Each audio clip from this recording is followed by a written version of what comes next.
व्यासपीठावरील मान्यवर वंदनीय गुरुजन वर्ग व इथे उपस्थित तमाम देश बांधवांनो, प्रथम सर्वांना भारतीय प्रजासत्ताक दिनाच्या हार्दिक शुभेच्छा।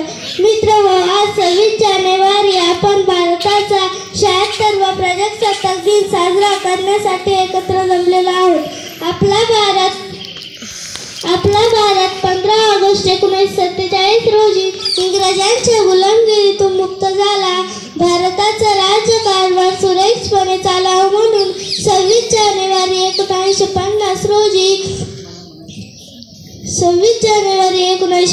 रोजी देशात संविधानाची अंमलबजावणी करण्यात आली।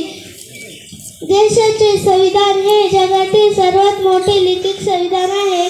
संविधानामुळे आपल्याला शिक्षणाचा अधिकार, मतदान करण्याचा अधिकार, भाषण करण्याचा अधिकार हे अधिकार प्राप्त झाले। डॉक्टर बाबासाहेब आंबेडकर यांना भारतीय संविधानाचे शिल्पकार म्हणतात। 26 जानेवारी 1950 पासून लोकशाही या अर्थाने नांदू लागले। एवढे बोलून मी 2 शब्द संपवते।